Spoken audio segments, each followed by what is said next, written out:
Juliet mencoba mencerna apa yang Emma katakan. Apa Emma baru saja mengatakan kalau dia tahu alasan Nick memutuskannya? Apa maksudmu, kau tahu alasannya? Tanya Juliet bingung. Seketika banyak pertanyaan muncul di benaknya, bagaimana? Apa alasannya? Sehingga ia kembali bertanya. Bagaimana kau tahu alasannya setelah keluar ruang guru? Tanya Juliet semakin bingung. Entah kenapa sekarang dirinya merasa perasaannya menjadi campur aduk. Perutnya menegang untuk mendengar jawaban Emma. Emma menatap Juliet sejenak dengan tatapan menyelidiki. Sebelum aku memberitahumu, aku hanya ingin memastikan, apa kau yakin ingin mendengar ini? Tanya Emma. Pertanyaan Emma itu tidak membuat Juliet merasa lebih baik.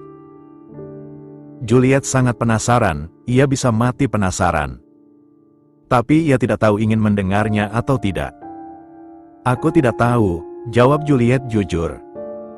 Astaga, pikirannya kacau.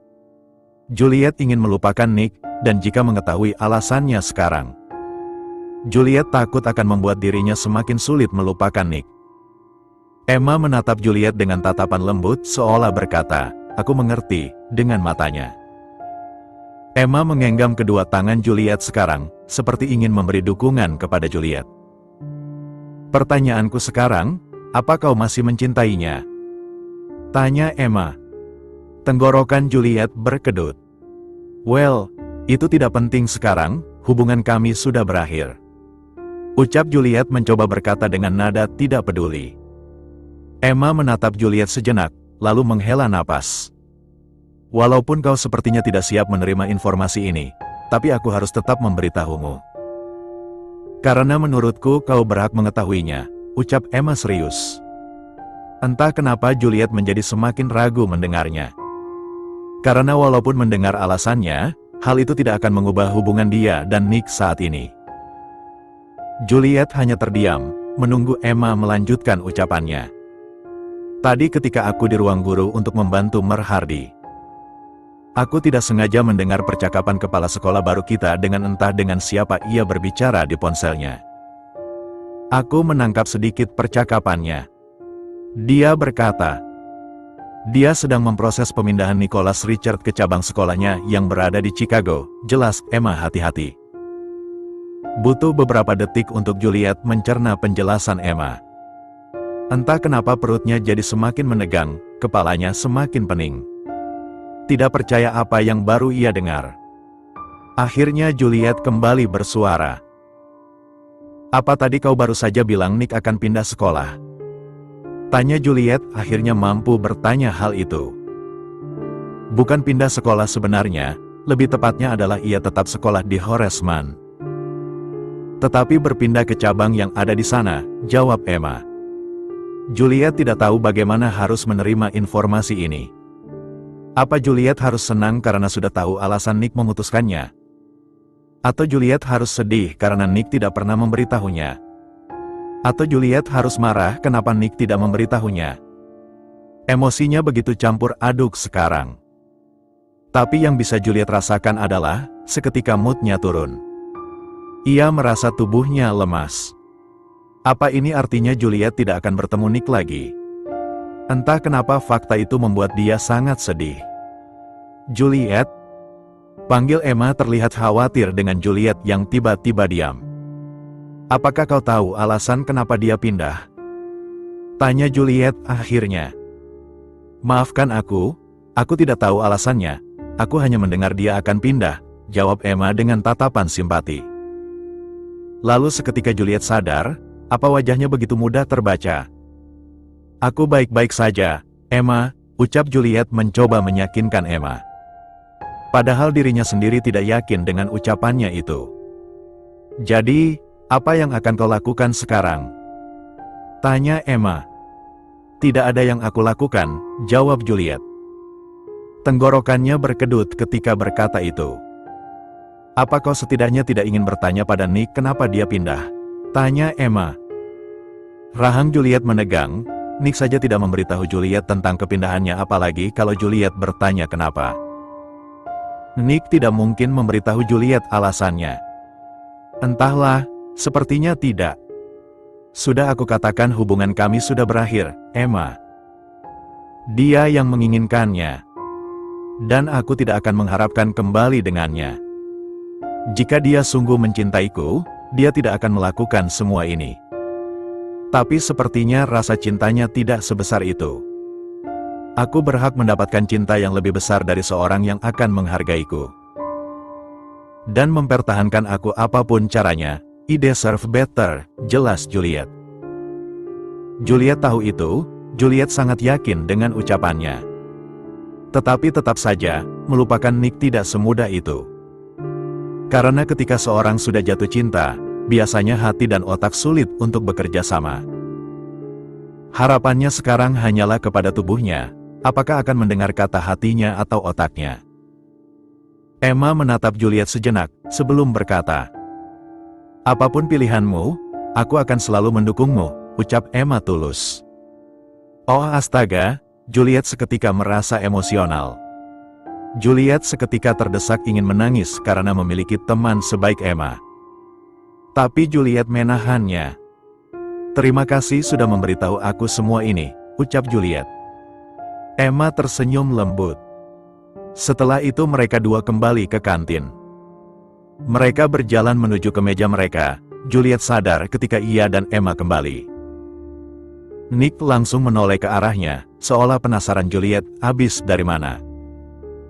Walaupun pikiran Juliet menjadi tidak tenang setelah mendengar informasi tadi. Tapi Juliet dengan cepat mencoba tidak menghiraukan Nick. Dan langsung duduk di sebelah Tyler yang sepertinya baru selesai memakan bekalnya. "Kalian lama sekali," protes Tyler pelan. Juliet menjadi geli melihat Tyler yang panik dengan hal sepele. Akhirnya Juliet menggodanya. "Oh, apa kau kesepian?" goda Juliet. Tubuh Tyler menghadap Juliet sekarang agar dapat menatap Juliet jengkel sepuasnya tanpa ketahuan Nick. "Astaga, kau tidak tahu ketika kalian pergi, Nick menatapku seolah ingin memakanku hidup-hidup." "Aku bersumpah Juliet, jika setelah ini aku masuk rumah sakit kau harus menanggung semua biaya rumah sakitnya," bisik Tyler jengkel. Mau tidak mau Juliet melirik Nick dari sudut matanya. Saat ini Nick sedang meliriknya. Nick terlihat penasaran apa yang dibicarakan Juliet dan Tyler dengan pelan. Juliet sekarang merasa ingin membuat Nick mati cemburu. Karena sudah bersikap brengsek tidak memberitahu semua informasi mengenai kepindahannya. Akhirnya Juliet kembali menatap Tyler. Juliet menyentuh pipi Tyler lalu mengelusnya. Karena saat ini seluruh tubuh Tyler menghadap Juliet. Sehingga Nick tidak terlalu dapat melihat ekspresi horor Tyler sekarang. "Oh tenang saja, kalaupun masuk rumah sakit, tidak akan seburuk itu," goda Juliet geli dengan suara pelan. Tyler memegang tangan Juliet yang memegang pipinya. Tyler mencoba menarik tangan Juliet dari pipinya. Tapi Juliet dengan keras kepala mempertahankan tangannya di pipi Tyler. Tyler entah kenapa merasa merinding seketika, ia merasakan tatapan tajam Nick di punggungnya. "Kumohon, Juliet, aku masih ingin hidup. Aku ingin menikah dulu dan memiliki anak," ucap Tyler sudah terlihat putus asa. Tangannya masih di atas tangan Juliet mencoba menarik tangan Juliet dari pipinya. Juliet yakin, dia dan Tyler sudah terlihat seperti pasangan mabuk kepayang. Padahal nyatanya mereka sedang perang untuk melepaskan tangan Juliet dari pipi Tyler. "Kau tadi sudah berjanji membantuku," bisik Juliet mempertahankan tangannya di pipi Tyler. "Aku tidak berjanji, kau memaksaku," bisik Tyler sambil melotot sedikit dan masih mencoba menarik tangan Juliet agar menjauhi pipinya. Emma yang dari tadi duduk di seberang mereka menatap Juliet dan Tyler, mencoba menahan tawanya. Emma sesekali melirik reaksi Nick. Oh, Nick terlihat sangat cemburu. Emma menurunkan pandangannya, lalu berkata dengan pelan kepada Juliet dan Tyler. "Nick sepertinya siap membunuh Tyler," ucap Emma pelan sambil pura-pura sibuk dengan ponselnya. "Oh Tuhan," bisik Tyler ketika mendengar informasi itu. Juliet memiliki desakan untuk melihat reaksi Nick, tapi Juliet menahannya. Mendengar informasi itu dari Emma cukup membuatnya puas. Akhirnya Juliet melepaskan tangannya dari pipi Tyler, lalu Juliet memberikan senyuman manis kepada Tyler. Tepat saat itu, Juliet dapat melihat dari sudut matanya kalau Nick bangun dari kursinya dan berjalan mendekati Juliet. Juliet yang penasaran akhirnya melirik Nick. Juliet dapat merasakan ketegangan Tyler, sepertinya Tyler siap untuk lari dari tempat itu. Tapi Juliet menahan tangan Tyler agar tetap duduk. Karena tidak lucu jika aksi ini digagalkan dengan Tyler yang kabur keluar kantin. Nick terlihat sangat marah dan terlihat menyeramkan. Tatapannya gelap, tegang dan serius. Tidak ada kilatan jahil yang biasanya menghiasi mata Nick. Nick terlihat berbahaya, seperti predator yang siap memakan mangsanya. Tidak, bukan memakan, Nick terlihat lebih ingin menyiksa mangsanya sampai mati dengan menyedihkan. Tapi Nick tidak melakukan apapun, tatapannya hanya bertemu beberapa detik. Setelah itu Nick segera pergi meninggalkan kantin. Juliet kira Nick akan melakukan sesuatu. Juliet sedikit kecewa. "Aku hidup, ya Tuhan, aku hidup." "Terima kasih Tuhan," ucap Tyler akhirnya. Membuat Juliet mengingat ia tidak sendirian. "Seharusnya kalian masuk ke klub drama, tadi adalah pertunjukan yang menarik," ucap Emma geli. "Menarik pantatmu, tadi aku diambang mati dan hidup," ucap Tyler pelan agar meja sebelahnya tidak mendengarnya. "Oh cemen, tapi sekarang kau baik-baik saja kan?" ucap Juliet. "Aku hanya sedang beruntung, aku yakin Nick bisa saja membunuh demimu," ucap Tyler. "Tidak, Nick tidak akan melakukan itu," jawab Juliet tenang. "Benar, tidak mungkin. Buktinya Nick memutuskannya begitu mudah." Emma memperhatikan wajah Juliet. "Apa kau sudah mendengar kabar mengenai homecoming party?" tanya Emma tiba-tiba. Juliet langsung sadar sepertinya Emma mencoba mengalihkan pembicaraan. Emma melakukan itu demi Juliet. Setelah itu, pembicaraan mengalir ke topik berbeda. Juliet kesulitan untuk berkonsentrasi dengan pembicaraan yang sedang berlangsung. Karena ia tidak bisa berhenti memikirkan kenyataan tentang Nick sebentar lagi akan pindah. Esok harinya, jika Juliet berpikir mengobrol seminim mungkin dengan Nick akan mudah, ternyata dia salah. Karena Juliet lupa beberapa kenyataan seperti bahwa Nick adalah pasangannya untuk proyek salah satu kelasnya yang sama dengan Nick. Dan disinilah, dia dan Nick duduk bersebelahan. Semua orang di kelas sesekali mencuri lirikan kepada kedua pasangan yang baru putus, yang sekarang duduk di satu meja yang sama. Juliet sangat menyadarinya. Banyak yang melirik dia dan Nick diam-diam penasaran. Lalu berbisik-bisik dengan temannya. Juliet dan Nick belum juga berbicara. Tapi mereka tidak mungkin tidak berbicara sampai kelas berakhir.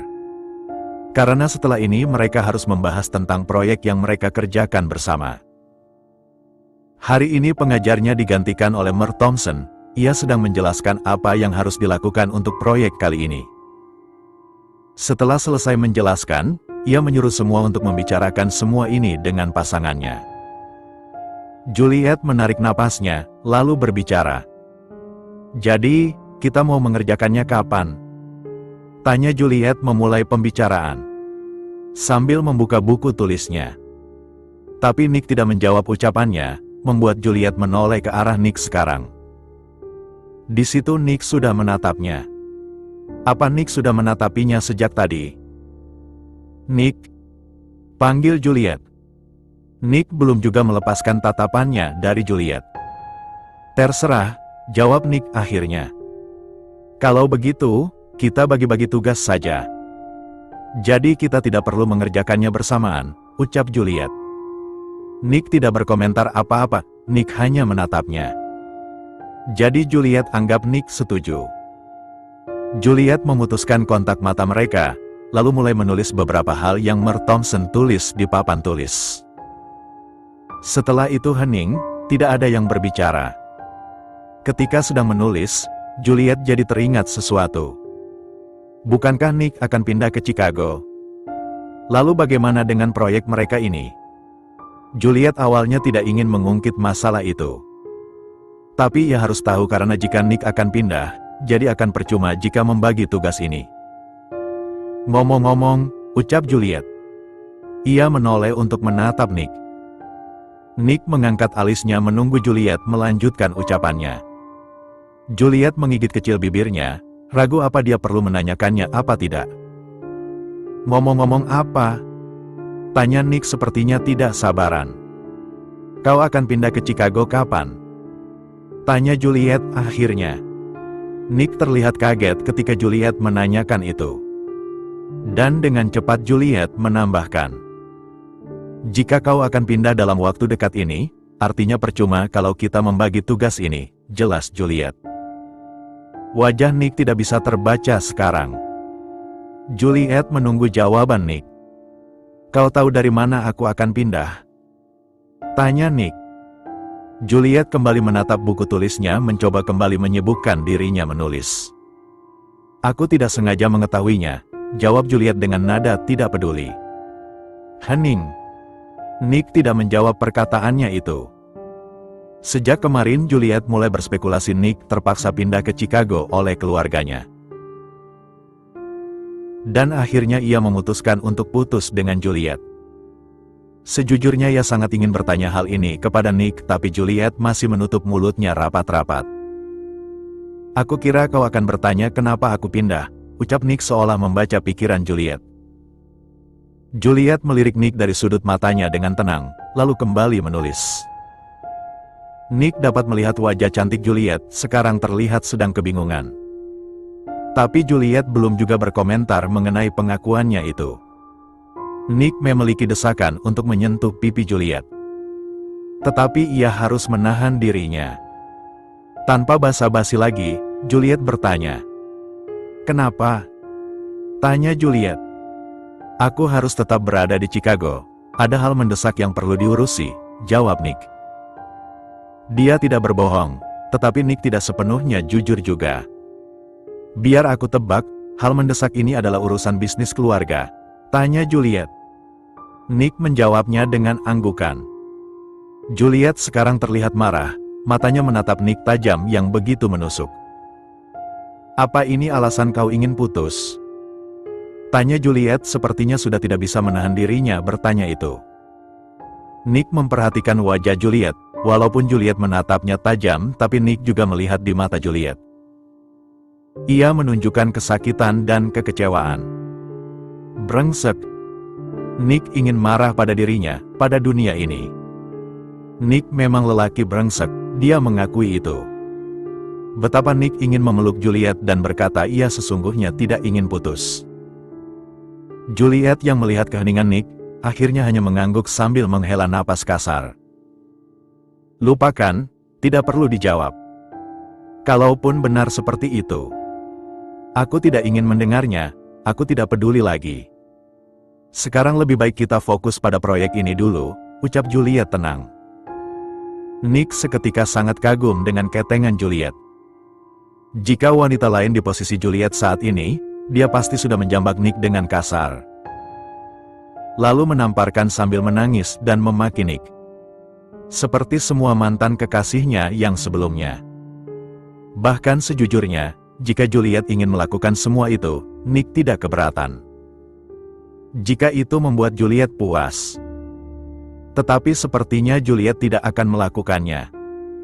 Karena Juliet sudah kembali dengan buku tulisnya. Tidak menghiraukan Nick lagi. Nick juga mencoba untuk tidak menatap Juliet terus. Nick menatap keluar jendela, langit sedang mendung, mirip suasana hatinya. Nick memejamkan matanya sejenak, lalu membukanya kembali. Benar, untuk saat ini. Inilah yang terbaik. Setelah apa yang terjadi di Chicago, Nick harus melakukan semua ini. FLASHBACK beberapa hari yang lalu. Chicago. Pukul 16. Nick saat ini baru saja sampai di Chicago. Kalau saja bukan karena kakeknya memanggilnya ke sini. Nick tidak akan berada di sini. Dia saat ini pasti akan menghabiskan waktu bersama Juliet. menikmati senyumannya, menikmati keberadaannya yang terasa bagaikan mimpi. Tapi Nick tahu perintah kakeknya tidak boleh ditentang. Karena saat ini kakeknya lah yang memegang kekuasaan di keluarganya. Dan menentang kakeknya sama saja mencari mati. Sesampai di gedung Richard, dia merasa suasana hatinya begitu muram karena kembali berpisah dengan Juliet selama beberapa hari. Padahal baru saja dia bisa kembali ke hari-harinya yang tanpa kesibukan perusahaan keluarga. Dan sampai sana, kakeknya bahkan tidak membiarkan Nick beristirahat. Kakeknya mengajaknya mengikuti rapat yang membosankan sampai malam. Nick tidak tahu apa tujuan kakeknya memanggilnya ke Chicago. Karena sudah hari ketiga Nick di Chicago dan yang dilakukannya hanyalah mengikuti rapat dan belajar tentang perusahaan. Seolah dia sedang magang. Tidak ada hal yang mendesak. Lalu untuk apa ia beberapa hari yang lalu terburu-buru ke sini? Sampai akhirnya di hari keempat, Nick dipanggil kembali ke ruangan rapat seperti biasanya. Nick tidak merasa ada yang berbeda sampai ia memasuki ruang rapat. Biasanya yang mengikuti rapat bisa 10 atau 12 orang. Tetapi kali ini hanya ada kakeknya dan lelaki yang umurnya sekitar 40 tahunan. Nick tidak pernah melihat lelaki itu, wajahnya sangat asing. Suasana ruangan rapat begitu tegang dan kaku. Ada apa ini? Nick, kemarilah, ucap Zev tegas. Nick berjalan mendekati Zev dan lelaki asing itu. Ketika Nick sudah cukup dekat, ia dapat melihat luka di pipi pria asing itu. Seperti luka dari pisau. Nick memperhatikan pakaian lelaki asing itu. Pakaiannya terlihat cukup mahal dengan luka di wajah seperti bajak laut itu. Siapa lelaki ini sebenarnya? Nick, aku ingin mengenalkanmu kepada Calix Dubois. Selama ini Richard Corps sudah melakukan kerjasama yang cukup lama dengannya, ucap kakeknya serius. Walaupun Nick tahu kakeknya jarang tersenyum. Tapi entah kenapa saat ini kakeknya terlihat lebih tegang dari biasanya. Nick seperti biasa mengulurkan tangannya untuk berjabat tangan secara resmi kepada Calix. Calix terlihat tertarik, dia menerima uluran tangan Nick dengan mantap. Salam kenal, Mer Dubois, ucap Nick. Senang akhirnya bisa bertemu dengan cucu kebanggaan Zev, seru Calix dengan nada ramah formal. Tetapi Nick dapat melihat tatapan matanya tidak sedikit pun ramah. Matanya begitu tajam, seolah mencoba mencari kelemahan Nick. Zev, apa aku boleh berbicara secara pribadi dengan Nick sebentar, ucap Calix santai. Nick sedikit kaget mendengar ucapan berani Calix. Calix baru saja mengusir kakeknya. Belum pernah ada yang berani melakukan ini kepada kakeknya. Dan juga kakeknya pasti tidak akan membiarkan Calix melakukan itu kepadanya. Tidak mungkin kan kakeknya menuruti kemauan Calix ini. Tapi secara mengejutkan, kakeknya berkata, aku akan memberi kalian waktu 10 menit untuk berbicara. Tapi Nick dapat melihat kakeknya tidak senang akan hal itu. Zev menatap Calix tajam, tapi Zev tidak menendang Calix keluar dengan sikap kurang ajarnya. Tubuh Nick menjadi tegang ketika menyadari sesuatu. Melihat kakeknya bereaksi seperti itu, membuatnya sadar kalau Calix adalah seorang yang cukup penting. Sehingga membuat Zev yang biasanya tidak pernah menoleransi sikap kurang ajar menjadi menurut, walaupun sangat terlihat terpaksa melakukannya. Zev menatap Nick terakhir kalinya sebelum keluar dari ruangan itu. Nick tahu tatapan itu, kakeknya seolah berkata, hati-hati dengan ucapanmu, dengan matanya tadi. Sekarang Nick dan Calix hanya berdua di ruang rapat. Calix mempersilahkan Nick duduk, seolah Calix adalah tuan rumahnya. Padahal jelas-jelas gedung ini milik keluarga Nick. Tapi Nick tidak akan membuat keributan, ia duduk dengan sikap sopan dan formal yang sudah terlatih selama ini. Calix mengambil rokoknya di sakunya, lalu menyalakannya. Nick menggertakkan rahangnya mencoba menahan diri untuk tidak mengingatkan Calix kalau di ruang rapat ini dilarang merokok. Aku dan kakekmu menjalankan kerjasama yang akan membawa keuntungannya begitu besar kepada aku maupun kakekmu. Kerjasama ini sudah terjalin bahkan sebelum kau lahir. Kita memiliki kontrak kerjasama selama 2 turunan. Setelah itu kontraknya bisa dibatalkan atau diperpanjang lagi, jelas Kalix panjang lebar. Lalu ia mengisap rokoknya. Nick sadar kalau perusahaan Richard memiliki beberapa kerjasama yang sangat menguntungkan. Ketika melihat laporan yang ia kerjakan ketika ia menggantikan ayahnya. Aku dengar kau berpacaran dengan Julieta Walton, dari keluarga Walton. Ucap Kalix tenang sambil menatap Nick. Nick menyipitkan matanya sejenak. Benar, jawab Nick. Sedikit was-was dengan perubahan topik yang tidak disangka ini. Apa hubunganmu dengannya serius? Tanya Kalix. Kenapa kau jadi tertarik kepada kehidupan pribadiku, merdu Boyce? Tanya Nick balik. Sepertinya Zev belum memberitahumu tentang perjanjian dalam kontrak itu ya, ucap Kalix. Nick terdiam sejenak mencoba mencerna ucapan Kalix. Mengenai ahli waris? Tambah Kalix. Seolah mencoba membantu Nick mengingatkan hal itu. Lalu rahang Nick menegang, ketika ia baru menyadari apa maksud Kalix. Maksudmu kontrak kerjasama, yang di dalam perjanjiannya ahli waris Richard tidak boleh menikah dengan putri dari keluarga Walton? Tanya Nick. Tenggorokannya berkedut ketika mengatakan itu. Nick sudah tahu perjanjian kontrak itu sejak ia kecil dari ayahnya. Jadi ternyata kau sudah tahu, ucap Kalix.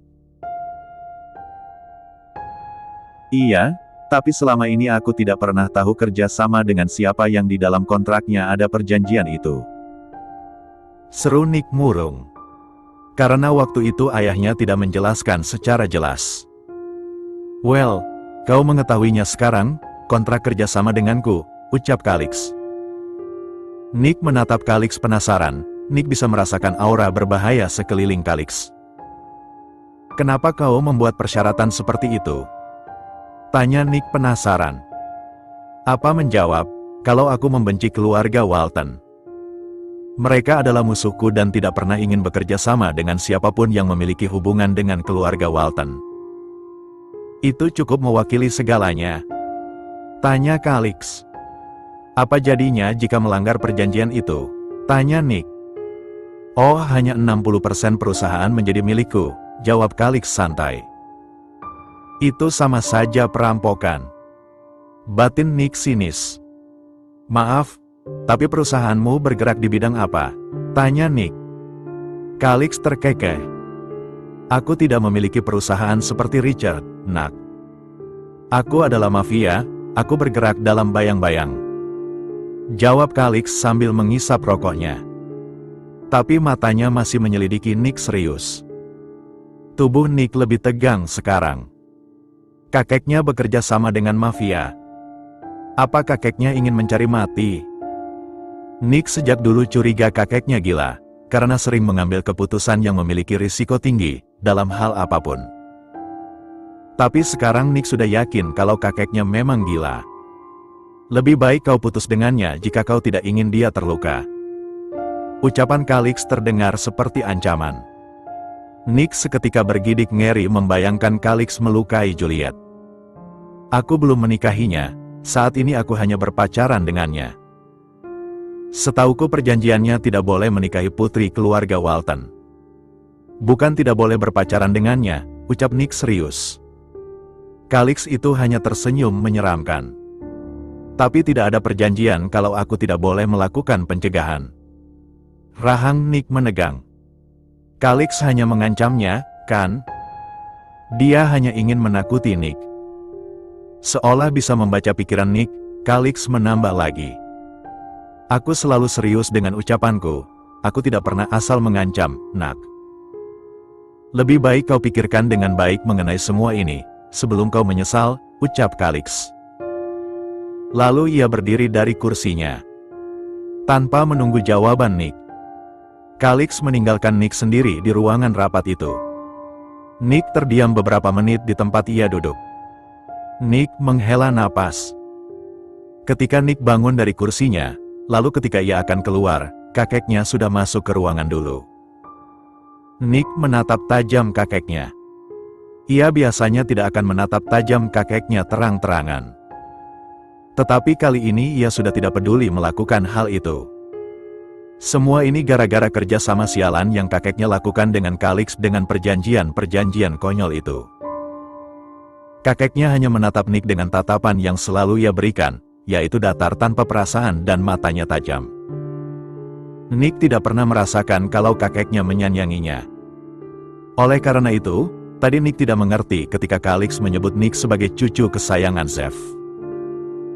Sejak dulu kau selalu tahu kalau kau dan Juliet tidak akan pernah bisa bersama. Ucap Zeff seolah bisa membaca pikiran Nick.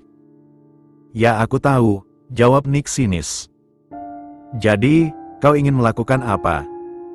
Tanya Zeff seolah mengetes Nick. Kau pasti berharap aku putus dengannya, bukan? Agar perusahaanmu aman, ucap Nick tajam. Astaga, dari mana dia memiliki keberanian berbicara dengan nada tajam seperti ini kepada kakeknya? Selama seumur hidupnya tidak pernah melakukan ini. Tidak, aku tidak berharap seperti itu, jawab Zeff. Alis Nick terangkat, seolah tidak menyangka kakeknya akan berkata seperti itu. Keputusan sepenuhnya berada di tanganmu, aku sudah tua dan sebentar lagi mati. Jika perusahaan menjadi kacau, itu akan masalahmu di masa depan, jawab Zeff santai. Terlihat benar-benar tidak peduli. Nick kaget mendengar ucapan Zeff. Apa kakeknya sedang bercanda? Kakeknya yang selalu menuntut kesempurnaan dalam apapun. Berkata seperti itu, Nick tidak dapat langsung mempercayainya. Kakek tidak mungkin serius dengan ucapan itu, seru Nick tenang. Mungkin kakeknya hanya ingin mengetes Nick. Kakeknya tidak menjawab perkataan Nick, melainkan mengatakan, saat itu, aku hanya melakukan yang seharusnya aku lakukan, aku mencoba menyelamatkan semua ini. Saat itu perusahaan mengalami kerugian yang amat fatal akibat kecerobohan. Well, aku tidak akan mengira cucuku yang belum lahir di masa depan akan berteman dengan anak keluarga Walton. Bahkan berpacaran dengannya, ucap Zeff tenang sambil menatap Nick. Tubuh Nick menegang. Nick sudah tahu itu, ayahnya pernah bercerita. Perusahaan keluarga hampir ambruk karena sifat bodoh dari kakak Zeff. Ketika Zeff mengambil alih, perusahaan sudah hampir bangkrut. Dengan hutang menumpuk dan kerugian yang jumlahnya tidak kecil. Nick mungkin tidak bisa menyalahkan kakeknya sepenuhnya karena bekerja sama dengan Kalix. Mungkin kakeknya melakukan hal itu karena sudah sangat putus asa. Dan berkat kepintaran kakeknya, perusahaan langsung berhasil menutupi kerugian dan malah menjadi sangat maju setelahnya. Sialan, tapi Nick tidak akan melepaskan Juliet. Ia akan mencari caranya agar membuat Juliet aman maupun perusahaan keluarga sialan ini aman. Jadi, sekarang kau akan memberikan aku kebebasan untuk menentukan semua ini? Tanya Nick. Zeff menatap cucunya serius lalu berkata, benar, aku memberikanmu kebebasan menentukannya sesukamu. Nick tersenyum sinis. Tidak. Kakeknya pasti memiliki maksud terselubung. Walaupun Zeff berkata memberi kebebasan, kakeknya pasti akan tetap mengawasi semua pergerakan Nick. Nick yakin itu. Kakeknya tidak mungkin sudah percaya sepenuhnya kepada Nick seperti ini. Aku tidak akan mengatakan apapun lagi. Aku harus berbicara dengan Kalix sebentar. Kau boleh pulang, ucap Zeff. Lalu ia menghentakkan tongkatnya ke lantai. Lalu berbalik badan dan segera keluar ruangan itu dengan keangkuhan bak raja. Nick berdiam sejenak. Mencoba berpikir jernih sejenak, ia harus menemukan cara. Setelah sekitar hampir 5 menit, ia akhirnya keluar dari ruangan itu. Saat ini, ia berjalan di lorong, sampai ia melihat pintu ruangan rapat satu lagi terbuka sedikit. Yang katanya ruangan itu hanya digunakan untuk rapat dengan tamu penting. Sepertinya disitulah Zeff dan Kalix berbicara. Nick sebenarnya tidak biasa menguping, tapi dalam keadaan seperti ini, Nick harus tahu segala hal untuk menghadapi semua ini. Akhirnya ia memutuskan menguping pembicaraan mereka. Selama ini, Kerjasama kita padahal selalu lancar, ucap Kalix sambil menghela napas. Benar, dan sekarang juga masih lancar, seru Zev tenang. Tidak, cucumu berpacaran dengan wanita Walton, ucap Kalix sambil mengerutkan dahinya. Lalu, tanya Zev seolah tidak mengerti letak masalahnya. Kau ingat perjanjian kita? Buat cucumu putus dengannya, paksa dia, jawab Kalix. Tangan Nick mengepal. Sepertinya Kalix dan kakeknya lebih dekat daripada yang Nick kira. Aku tidak ingat ada perjanjian larangan ahli waris berpacaran dengan keluarga Walton. Ucap Zev masih berbicara dengan tenang. Bibir Nick berkedut sedikit ingin tersenyum mendengar ucapan kakeknya. Apa kakeknya baru saja membelanya? Nick masih belum percaya ini. Apa yang merasuki kakeknya? Kau sama saja seperti cucumu, gerutu Kalix lebih terdengar seperti anak kecil daripada mafia yang menyeramkan. Jadi kau tidak berencana untuk memisahkan mereka? Tanya Kalix kembali serius kali ini. Jujur, aku tidak mengerti kenapa mereka berpacaran membuatmu sangat gelisah. Mereka belum berpacaran lama dan juga belum ada tanda-tanda mereka akan menikah di masa depan. Jadi katakan kenapa kau begitu gelisah? Ucap Zev sambil memperhatikan Kalix.